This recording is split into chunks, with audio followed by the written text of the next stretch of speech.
So, hi everybody, it's Rebecca from The Healthy Gut, and I'm trying to look at two cameras at once. I've got my Instagram going and my Facebook going, so let me know if you can hear me okay. I just need to make sure my audio is coming through loud and clear. But today I'm going to be showing you how to make chocolate. Yay! It's nearly Easter, and this is a time when you're often wondering, how am I going to eat delicious chocolate that's still SIBO friendly? And I'm going to be showing you exactly how to do it. But first, guys, pop a comment in. Let me know if you can hear me okay. I won't look like I'm so disjointed when I move back into the kitchen, but I just need to check that my audio is coming through okay. So let me know. Tell me it's coming through so I can...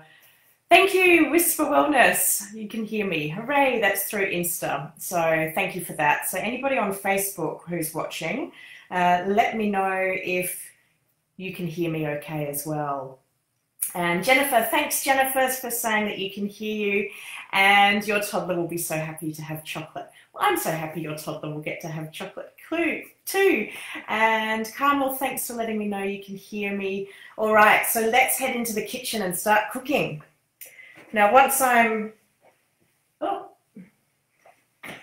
back here, let me know if my audio is still coming through. And I've realized sorry for all of you on Insta, I realized my microphone had fallen on the floor. All right. Can you still hear me okay? All good. Lovely. Thanks, guys. So I've got my iPad here in case any of my technology fails over there. We'll just put it to the side. Today I'm going to show you how to make sugar-free chocolate, and I've been using this chocolate recipe now since I was first diagnosed with SIBO. It's been my absolute lifesaver. I have made it so many times, and it is so easy to make your own chocolate at home. You honestly won't need to go and buy commercial chocolate ever again when I show you how to make it. So let's talk through what are the elements of making your own chocolate. The first is cacao butter. So I'll bring that closer. So you can either use a solid block like this, or you can get it as little buttons.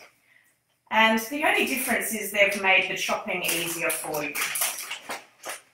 So the little buttons come in little buttons, like chocolate buttons like that. I don't really have a preference. It's whatever I can get at a good price when I'm buying it. So I'm going to show you, I've got a little bit of buttons left, and I'm going to chop up some of my blocks. So that's the fat content. Now you might be thinking, well, what about coconut oil? There's a lot of chocolate recipes out there for coconut oil. I use it myself, but the one thing you don't get with coconut oil is having a room temperature solid chocolate. So that's why I'm not going to use coconut oil in my recipe today. I'm going to use cacao butter. Cacao butter, when it's tempered, and I'm going to show you how to temper it, will allow you to get that lovely crack and crunch out of your chocolate, and you don't need to keep it in the fridge. So it makes it so much more versatile. You can travel with it, you can give it as gifts. I do a lot of gift giving with my chocolate, and tempering chocolate is not challenging. It might sound scary, but it's not. The next thing that goes into our chocolate is the cacao powder. Now I've already pre-sifted this. So I've got my cacao powder. I just go for a raw cacao powder. If you can't get that, then you can use cocoa. The raw cacao powder means that you have all of the wonderful nutrients and minerals and vitamins, and it hasn't been heat treated. So they die off when the heat is applied. So it's better for you. Now, if you're like me and you want something that's got sweetness without having to add too much sugar or artificial sweetener or honey, then you might like to try adding some carob powder. So here's my pre-sifted carob powder. Carob is naturally incredibly sweet, so it's fantastic at adding extra sweetness because the raw cacao powder is quite bitter, and without any form of sweetness added, it's quite unpalatable. It's really not like you've come to know chocolate with that very sweet flavour, whereas the Carob powder allows that to be added without any extra sugar. Now, from a FODMAP perspective, you can have 1 heaped teaspoon of carob that keeps it low FODMAP. That's about 6 grams. For the raw cacao powder, that you get 8 grams or 2 heaped teaspoons. So you get a little bit more bang for your buck with the cacao, but I like to mix it. Now, the carob is high in fructan.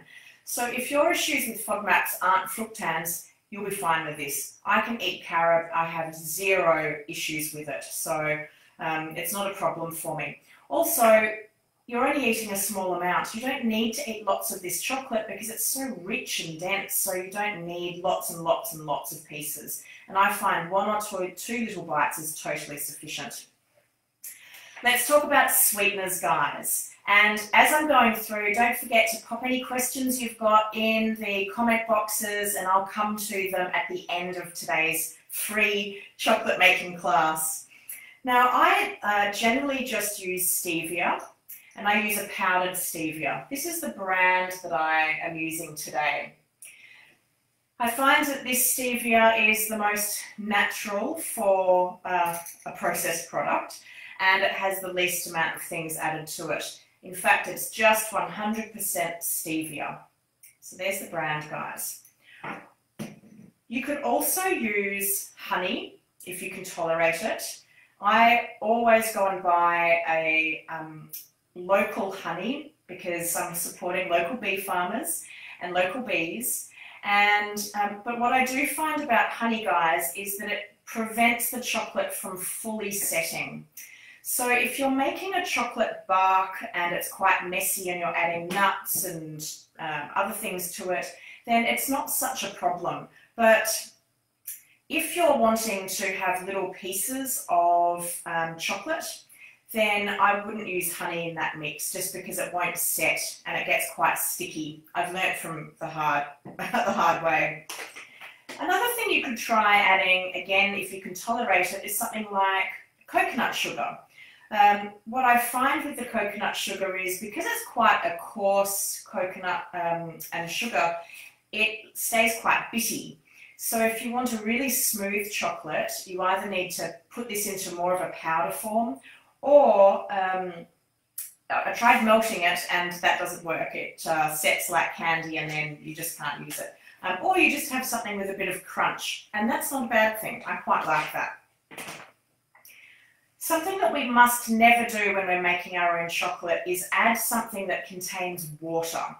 Water is not chocolate's friend. It will actually seize the chocolate, which means it will ruin it, and all your money and all your effort will go down the drain. So something like a liquid stevia or even a liquid vanilla essence contains water, and that will ruin your chocolate.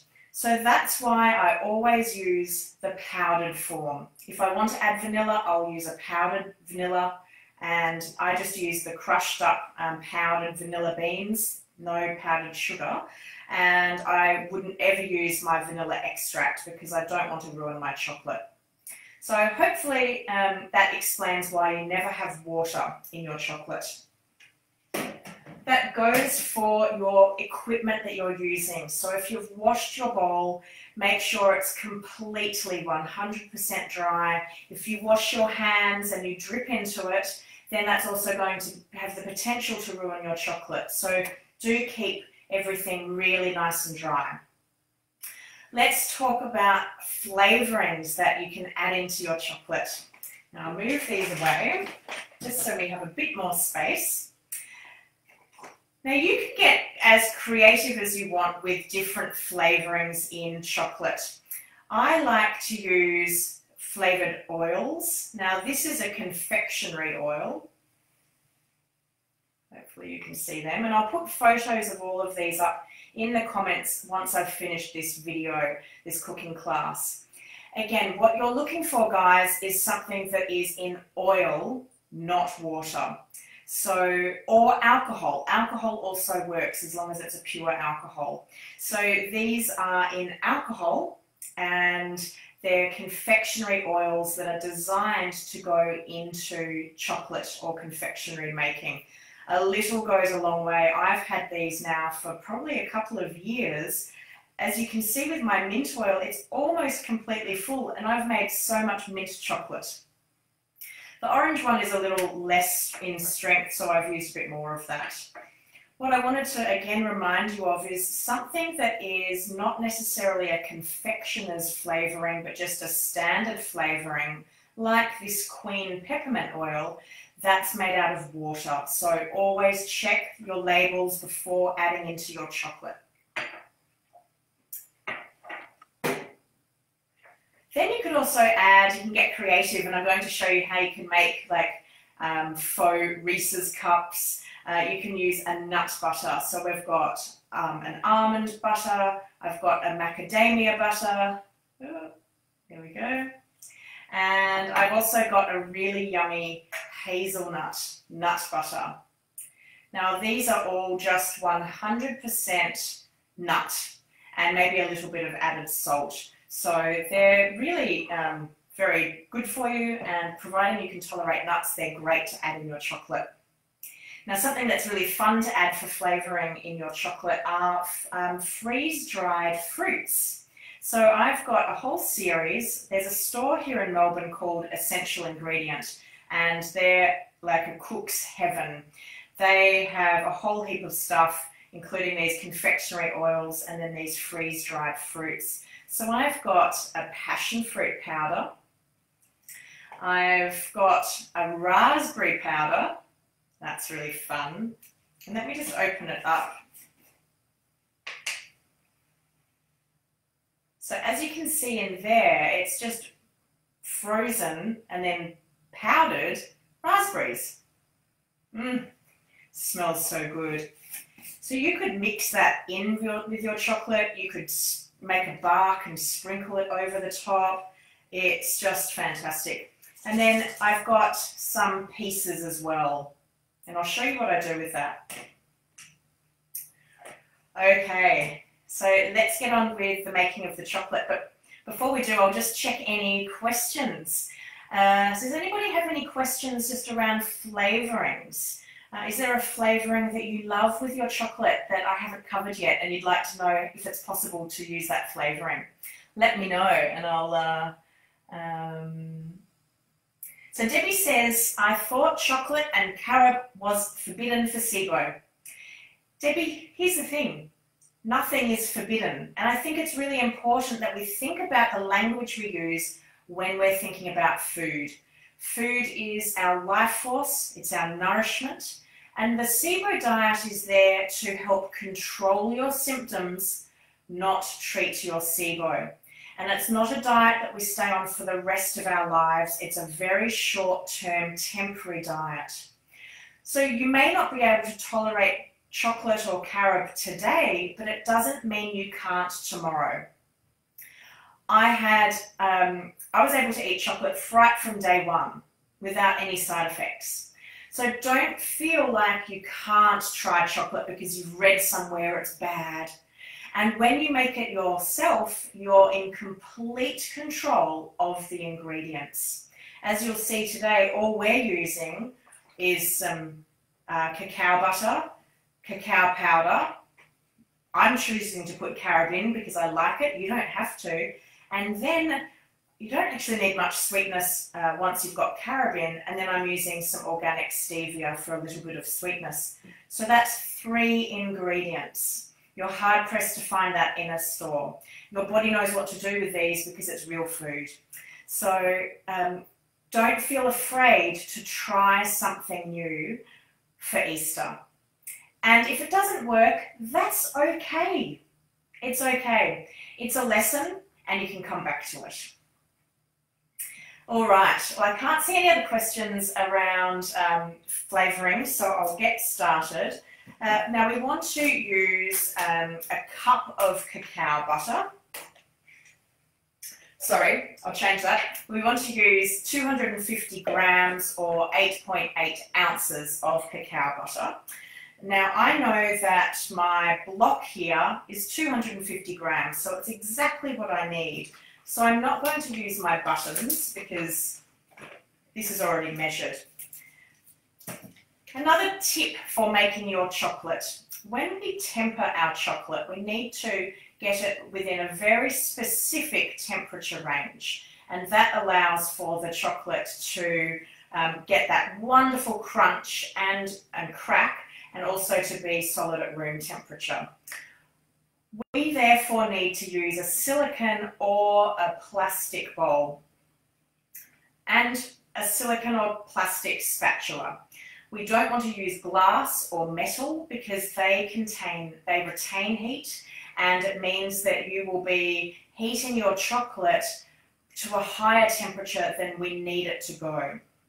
So I've got this old plastic bowl from my grandmother, which I'm trying to get rid of all the plastic in my life, but I've got a soft spot for this. It's probably the worst plastic I could use, but one day I'll have a silicone bowl.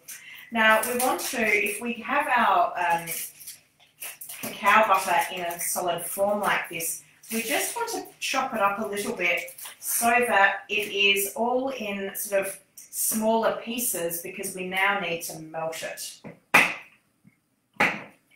So I'm just going to cut it up. The smaller you can chop it, the quicker it's going to melt and the more uniformly it's going to melt. Now my flat is quite warm today, and it's actually warmer than it should be for making chocolate. And that is problematic because I'm going to have a little bit of difficulty tempering. So I'm going to be talking you through how to temper, and it's not going to happen for me because I'm hot, so therefore my chocolate will be hot too. Okay. Now in terms of warming your chocolate up, so in this first step we have got our bowl of chopped up chocolate cacao butter, or we could have our buttons. Now we want to melt this down, but we need to be really, really careful, guys, around the temperature that it gets to. So we want this to be, I've lost my little notes with the temperature. It's between 40 and 45 degrees Celsius, which from memory, if I've got this right, I think that's 111 and 118 Fahrenheit, but I will confirm that in my notes. I had made some notes, but I can't see where I put them. So I'm going to do this in the microwave.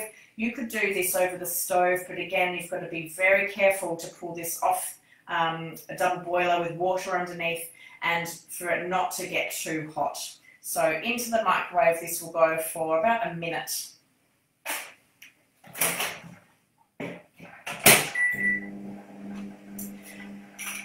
To check your temperature, we're going to use a thermometer.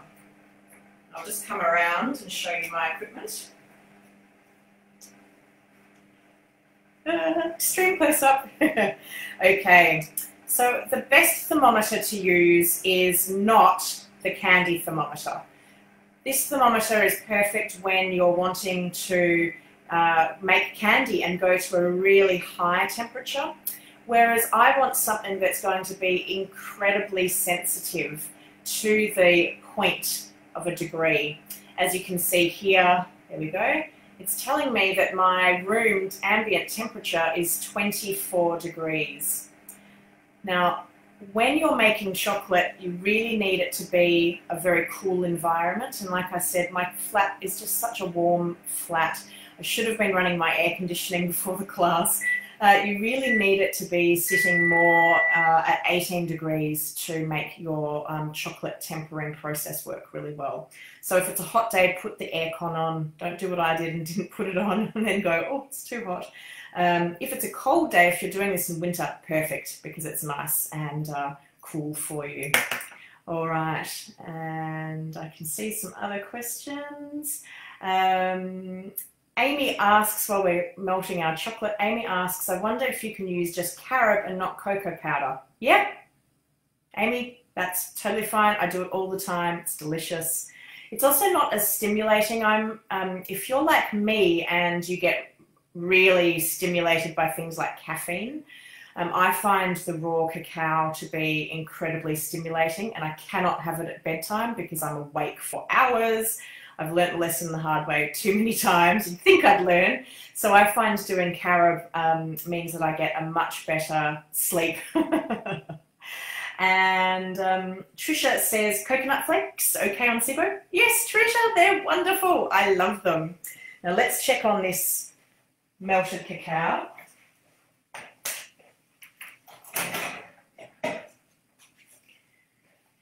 Now, because we've got quite a lot of chocolate in here, we've got 250 grams, it's going to take some time. So I'll put this back in and I'll keep answering your questions.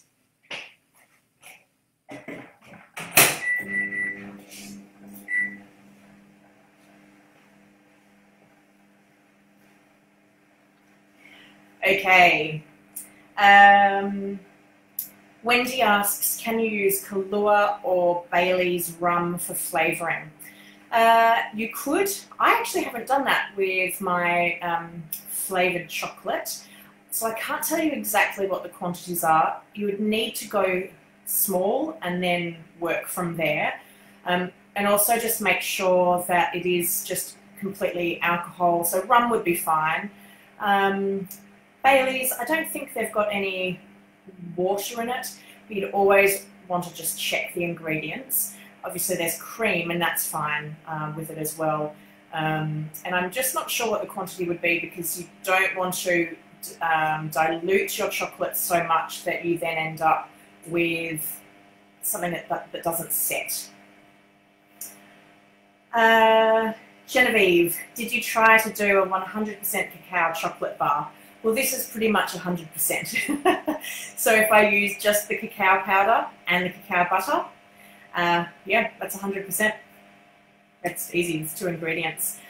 It would be really bitter, really bitter. Like you'd take a bite and like, so you would want to put something in there just to tone down the bitterness and make it more palatable, because cacao on its own is not sweet at all, not one iota. Oh, I don't know how to say your name. Cassiopeia?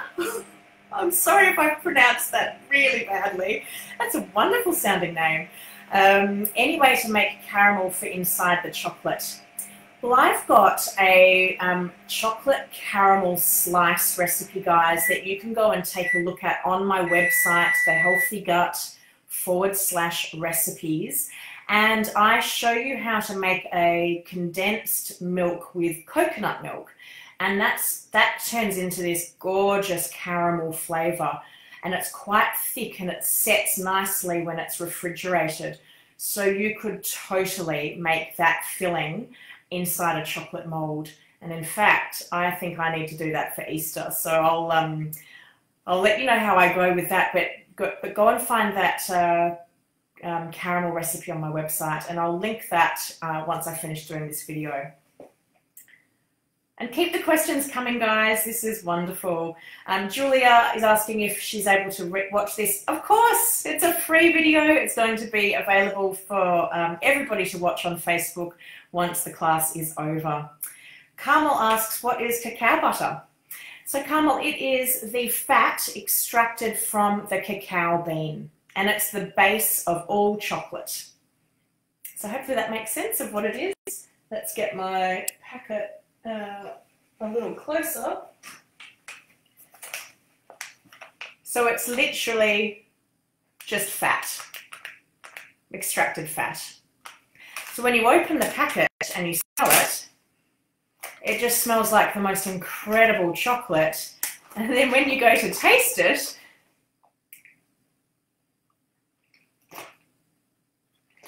it tastes like fat, because it is fat, and it's got a hint of chocolate, but it doesn't really taste like chocolate, but it's got that creaminess of chocolate that we know. And that's why we have to add the powder. It's not unpleasant, but it's just not as chocolatey as we're used to. And another question, when are you allowed SIBO chocolate at what part of the diet? So if you're following the SIBO biphasic diet, it's technically allowed from phase 2, but I had it from day 1. So test your tolerance. And it's also around quantities, like how much can you tolerate personally versus how much can, how much can somebody else tolerate? So it's all trial and error, as is the entire SIBO diet.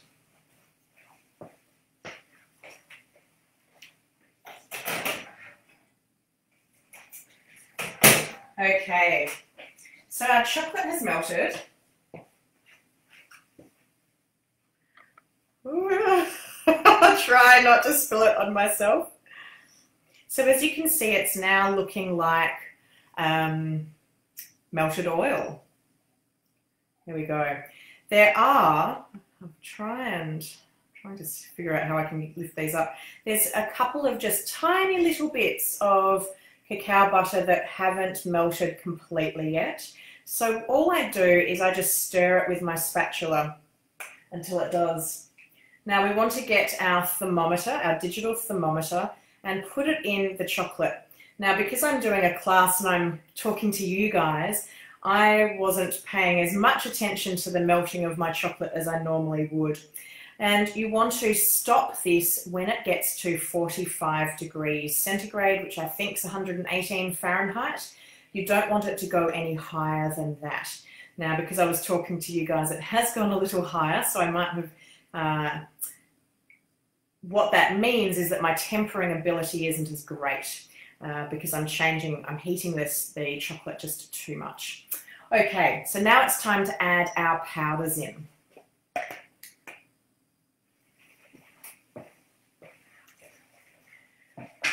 I've pre-sifted my cacao and carob. You definitely want to sift before you add it in, because you don't want this to be all lumpy and bumpy in your chocolate mix. So we pour the cacao in, and this is what gives it that really lovely colour, the texture and the flavour we love about chocolate.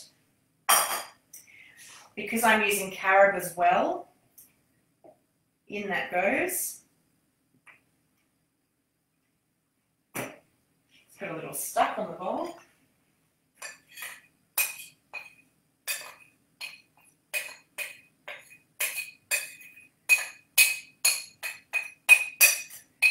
And that works out to be 1 cup of either 100% cacao powder or half a cup of cacao powder and half a cup of carob. And then we're just going to stir this until it goes, until it's completely mixed in. And the final thing we want to add to the powder section is I'm going to add just a little bit of stevia. It's hard to see. My stevia scoop comes in this teeny tiny little scoop, so it really only needs 1, maybe 2 of them to add in. And then we're going to give this a really good stir. So the next stage of tempering your chocolate is we now need to bring the temperature of the chocolate down. And this is where, unfortunately, my kitchen's just heated up too much, and I know it's not going to work for you. But I will link into the video, a video I've previously filmed of myself tempering chocolate. What you need to do is you want to pour this now onto a really cool slab. So if you've got a marble bench top or any bench top that doesn't retain heat, so a metal bench top wouldn't be great. And I generally will put some parchment paper down just because it makes cleaning so much easier. So this bench, I have my dishwasher under here, and I totally forgot that running my dishwasher would heat my bench surface up and mean that it's too warm to temper. So I lay that down. You then pour this mixture onto that, and then in big sweeping motions you just stir the chocolate around and around and around until it looks like toothpaste-like consistency. And it changes very quickly when the temperature of the surface you're tempering on is nice and cool. So you can also do it in the bowl. If you just want to sit in front of the TV, for instance, and just sit and stir this, I've done that before. You can just stir and stir and stir as it cools down, and then you'll notice it starts to thicken, and then it starts to turn more like toothpaste. It really is like toothpaste, guys. Then once it's done that, scrape it up off the top of your surface, or it's still in the bowl, and you want to put that into the microwave and heat it until it's between 28 and 34 degrees centigrade. And that will take it to the right temperature to give it the crack. Now, you don't want to leave this still. The art of tempering chocolate is to keep it moving. Chocolate loves to be moved around. It's changing the molecular structure, and that's why you get that lovely crack. Now, what happens if you make a mistake and you accidentally overheat your chocolate at this point in time? Well, that's okay. All you need to do is go back to step one, which is where you had heated it up to between 40 and 45 degrees centigrade, and then you cool it down again. So you've got a little bit of forgiveness with the tempering of your chocolate. Now we can add in some different flavors. So let's pretend that I've tempered this, I've swooshed it back and forth on my bench top, it turned to toothpaste consistency, I've heated it up again, and it's back to this lovely, gorgeous, melted chocolate appearance. Now's the time for us to think about different flavors. It's also a good time to test the sweetness. That's plenty sweet for me with just that tiny little bit of stevia added to it. I want to do a couple of different chocolates for you guys today. So I'm going to do a mint chocolate and I'm going to do an orange chocolate. I want to show you how you can make a nut butter cup, and then I'm going to show you a little bit of making a bark.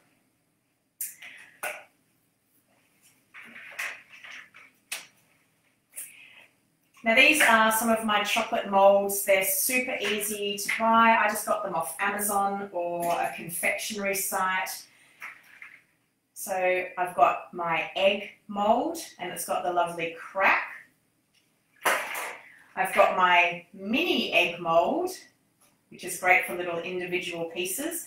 Now you can just keep them as a little halve, or once they set, you can then glue them together with a little bit of melted chocolate and have a whole egg. You can even get confectionery grade foil or aluminum, and then you can totally wrap these up. If you've got kids that you're needing to make sugar-free chocolate for this Easter, you can wrap them up in the foil and they'll be none the wiser. And that's a really great way of having other people feel like they can still enjoy their chocolate. You can even buy like a chocolate bar mold, which is great if you want to just do a plain chocolate bar. Awesome. I do that one all the time. And then how cute are these little bunny rabbits? Perfect for Easter. You can also, if you don't want to spend money and use things you've already got, ice cube trays, guys. They're perfect for this. And I use this ice cube tray all the time because it's quite little. And it's actually got sort of a softer bottom, so it makes it easier for squishing the chocolate out. And it's a really nice amount of chocolate in a bite-sized piece with this.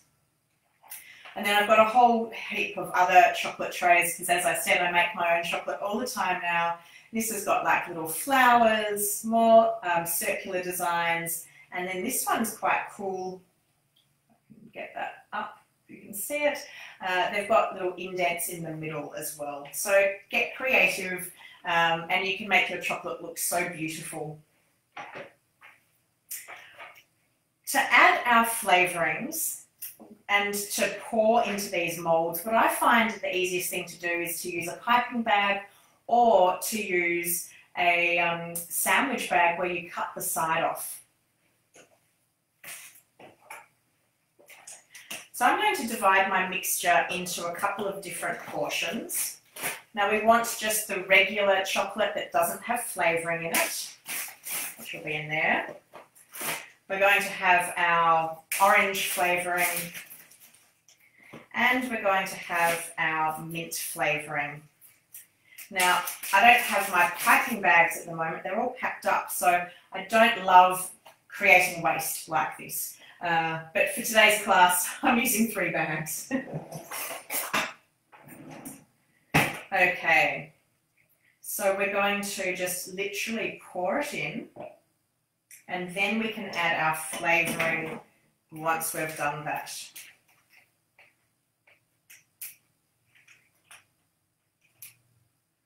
We'll try and evenly divide it and not make too much of a mess.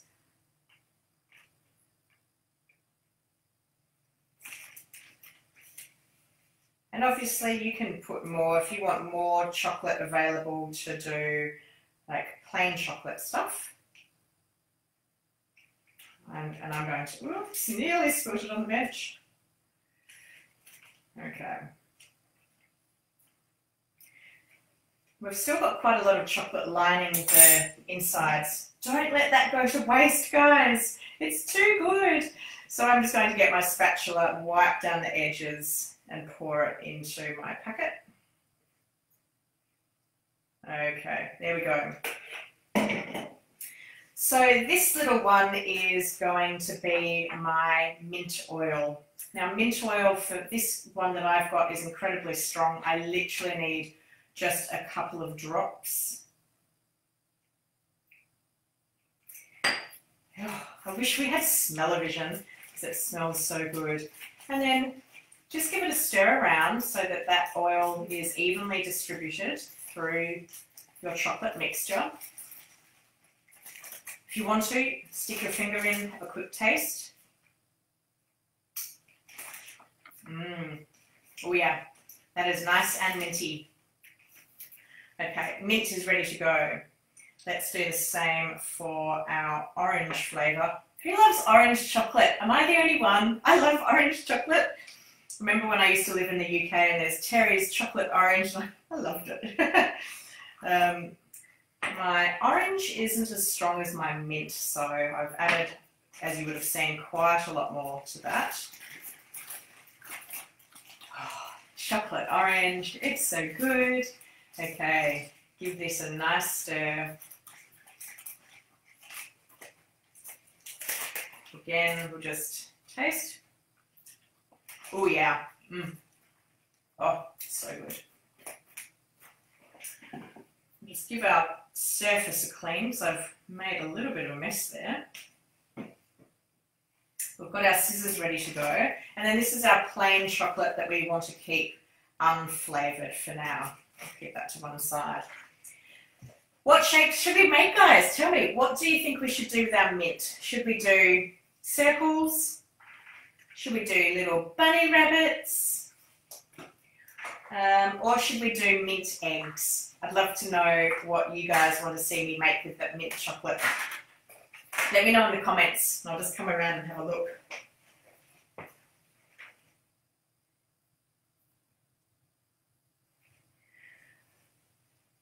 So, what do you reckon, guys?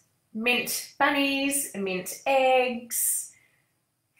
What else do I have? Oh, mint little rounds. Let me know what you'd like to see me make with that one. Jennifer says, mint eggs. All right, Jennifer, you were the first one there. So you win. Now, a word of note. I love sharing my mistakes so that you guys don't have to make them. These are little plastic molds and I left this in my sink. My partner then came along and poured boiling water all over it and it warped. So, I don't know if you can, move it that way. If you can see, it doesn't sit flat like it should, like this one. What that means is when you've got wet chocolate sitting in it, it's got the tendency to fall out. so I can't fill my little egg mold all the way to the edge. Okay, so we want to push our chocolate all the way to one side, get one corner, make sure your bag is tightly secured, and then we're going to snip a corner of the bag off. Now the smaller the corner, the smaller the flow, and it does mean you've got way more control than if you snip like down here and then chocolate goes everywhere. So just snip a really small little bit off. And then we're going to pour it into our mold.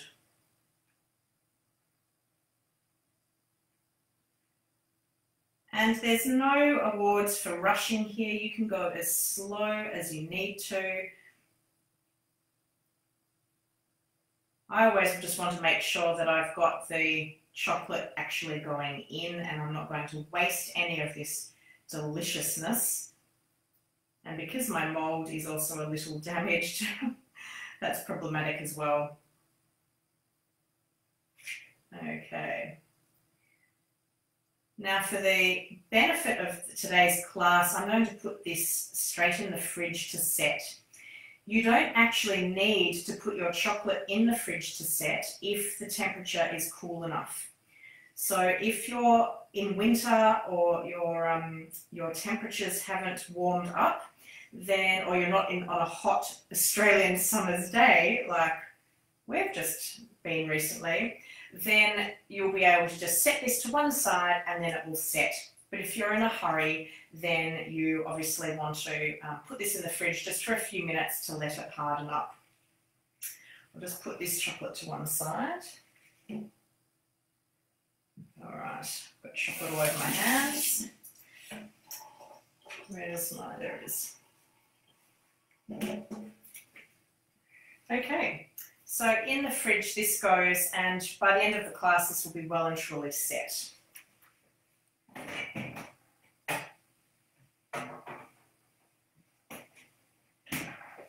All right, so now we've got our orange, and if you forget which one is which, you can just smell it. Okay, so I'm actually going to do an orange bar of chocolate because who doesn't love a big slab of orange chocolate? Maybe not everybody, but I do. And again, you could pour straight from your bowl, but I do find you just get so much more control by being in a bag. And then we're just going to pour this all the way over this mold. Now obviously, the more chocolate you pour in, the thicker the bar of chocolate will be. And I think this bag is actually going to be, whoops, don't pour it over the edge like I just did. I think that's actually going to be just the right amount, which is perfect measuring. Okay. And you want to scrape down the sides of your bag. Again, don't waste any of this beautiful chocolate. It's too good to waste. There we go. Ta-da! All right. It doesn't matter so much that this is now spilled out to the side because you know what it means. It means you get to have a little taste when the chocolate bar's set and no one needs to know about it. So into the fridge this goes for a few minutes.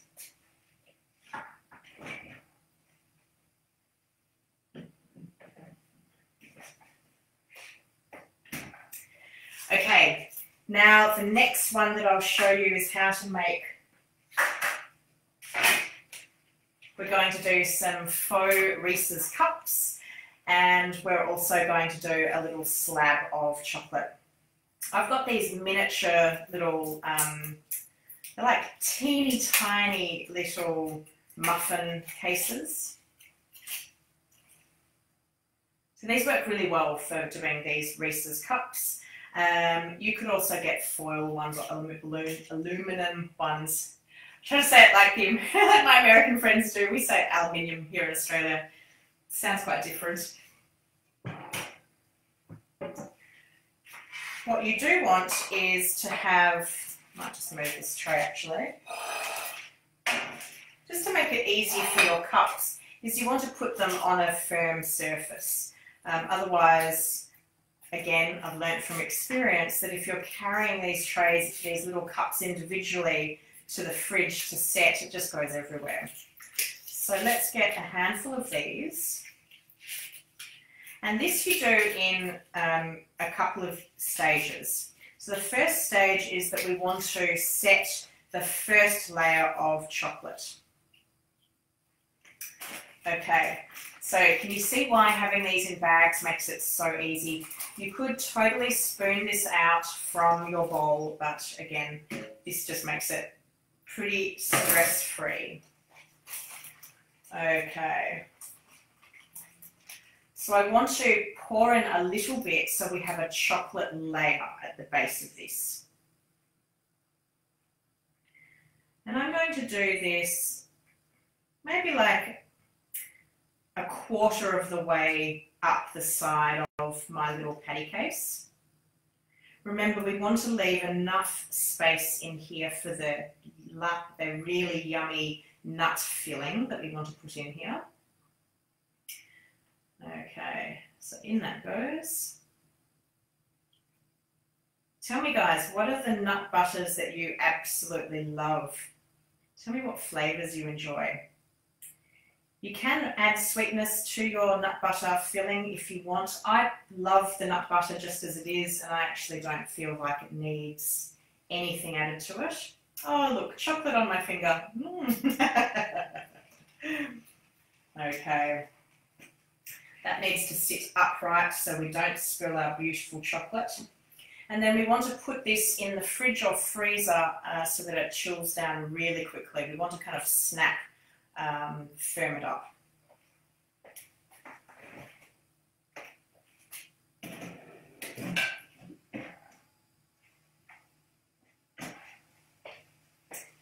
All right, while that's firming, let's do a little bit of a bark. Now I've got a baking sheet here.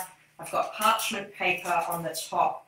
It really does mean that you've got, you can take your chocolate off really easily and not have to dig. So without using all of this chocolate, because we do need to put some in the topping, I'm just going to pour a little bit in the center. Now you could get really creative with this. If you don't want just a solid block, you can, like I'm doing, you can do swirls, or if you want it to be a solid block, just pour it out and so that it is, there's chocolate evenly covering it. Now, if all you want to do is a block, is a slab of chocolate like this, then you don't need to worry about putting your chocolate in a bag. You would just pour from your bowl straight onto this. Now, because I did such a small hole, it is actually taking a little time for my chocolate to come out of the bag. Okay, let's save the rest of that for our nut butter cups. Now I'm going to do a berry delight. So I've got some, where is it? My raspberry powder. I'm just going to shake that up and make sure that that is nice and powdered.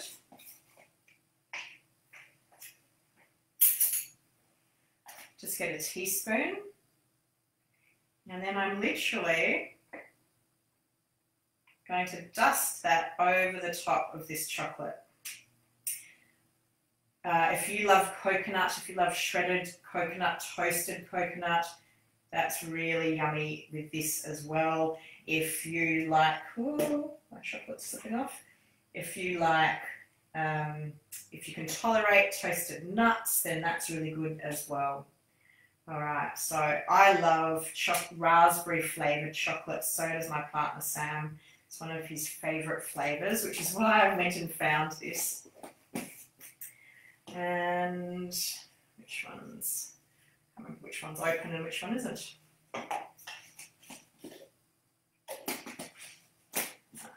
Use this one. All right, so opening up this container. Well, my pieces have gone a bit funny. That's a shame. I won't put them on my chocolate, but you can see here that they're little pieces. It actually looks like a creature has got in. There's all webbing in here.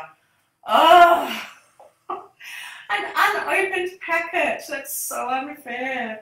Anyway, I would normally then sprinkle these pieces all over my, my bark, but we're just going to have powder. I can't tip it to show it because it's going to pour off. And we're going to put this in the fridge as well so that that can set.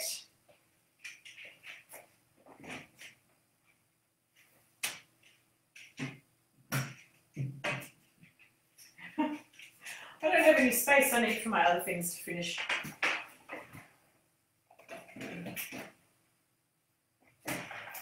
Okay, these have set enough.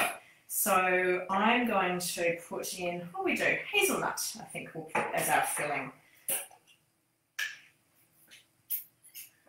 So we want to make sure that the hazelnut butter, or whatever nut butter we use, is mixed through and it doesn't have a big layer of oil on the top of it, because then that will just, we don't want just a bite in oil. So that is mixed through, and I'm just going to put a little dollop into every cup. Oh, so good. Who loves chocolate hazelnut? I basically just love chocolate in any of its forms. The chocolate hazelnut's really yummy. Okay. You can be a little bit rough and ready with this because we're going to just cover this straight up with extra chocolate and then let that sit. All right, almost done.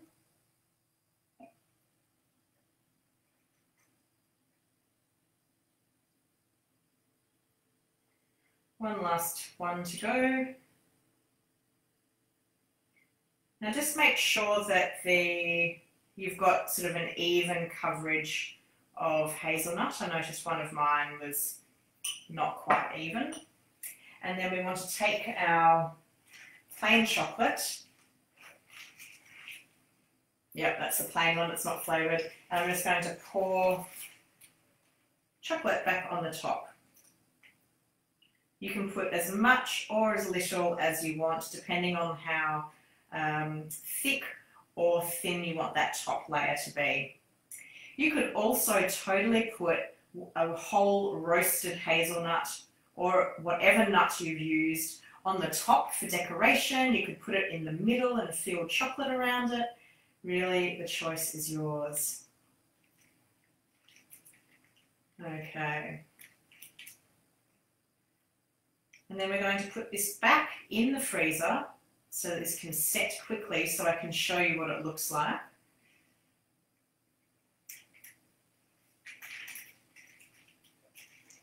Oh, we are down to the last dregs. I think I'll have one that doesn't have a lid on it.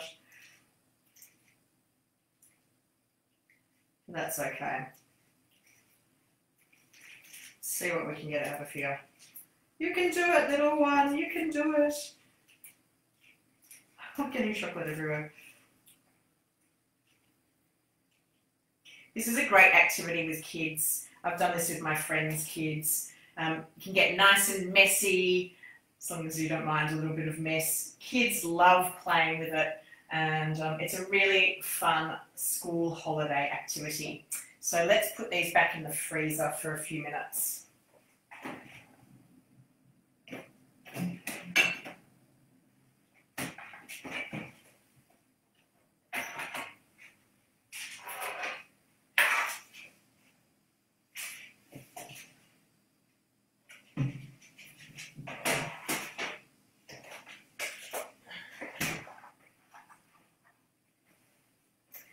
Okay, let me come around. So that's it, guys, for making chocolate. It's really not difficult. Here's our first little eggs. Oh, mint eggs, hooray.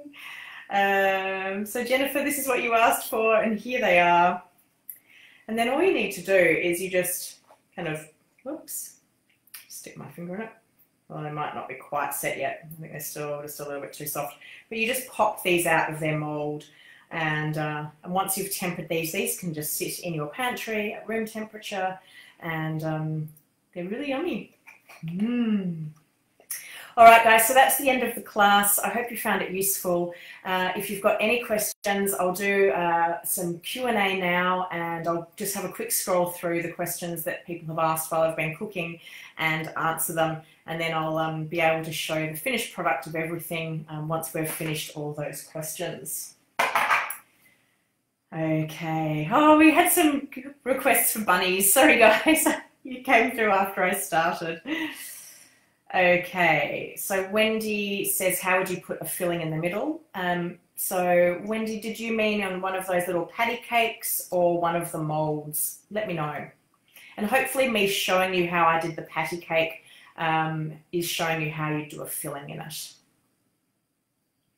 Julianne asked if this would be available later. Yes, Julianne, this will be up on the Facebook page and the Instagram account, so you can watch whenever suits you, and you can keep coming back and watching it. It's available for free.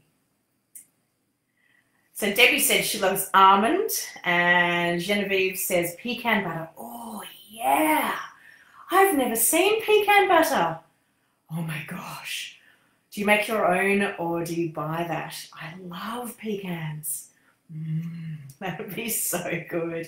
Amy says peanut butter. Yeah, I like peanut butter. I'm a bit funny with peanut butter. I can't always tolerate it. I've got to be quite careful when I eat it, and I need to have food in my stomach before I eat peanuts because I can get quite affected by them. But if you can have them, awesome. More power to you. Jennifer's saying cashew butter, and Janet's asking where is the recipe. So Janet, just the written recipe for my chocolate is on thehealthygut.com/recipes, with all my other hundreds of recipes are available there. But I'll also put the link to the recipe once I finish this video. All right. Let me just see if there's anything else. Genevieve, you didn't find the link for the chocolate caramel slice. I'll put that in the wrap up when I go back and add all the links that I said I would. So I'll put that in here for you. Okay, so Annette asks, what's the temperature you need to get the chocolate to once you've tempered it? So you need to heat it back up to between 28 and 34 degrees Celsius. I'll put the Fahrenheit conversions in. I'll just edit my post and you'll have the Fahrenheit conversions there as well. It's also in the written recipe on my website, so you can just find that. Okay. So the eggs with the white stuff and the raspberries, what is the white filling? Well, guys, I've got a new recipe coming out today on my website. I'll obviously be sharing that here in Facebook, and it will be the how to make that recipe with the beautiful strawberry cream filling.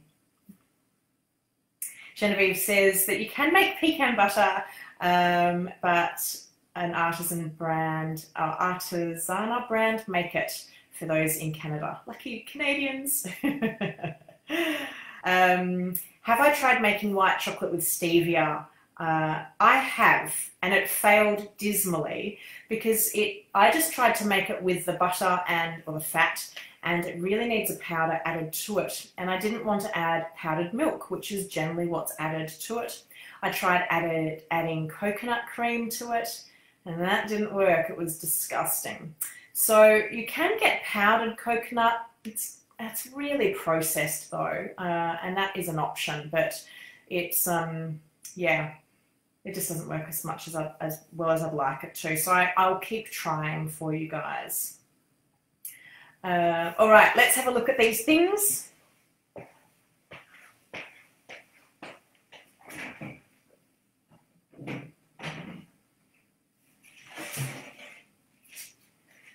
Okay, we have our chocolate bar. We have our raspberry chocolate slab, which would be awesome with coconut.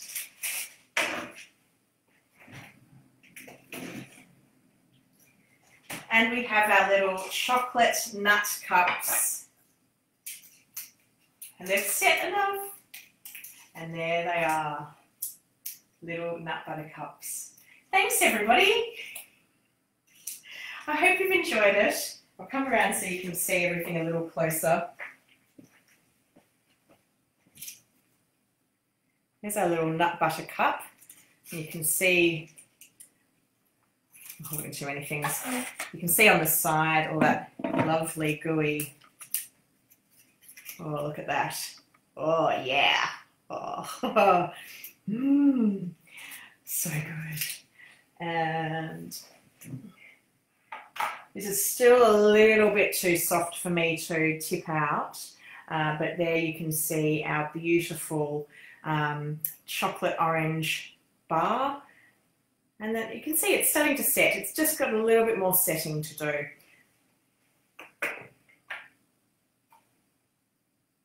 And our chocolate mint eggs.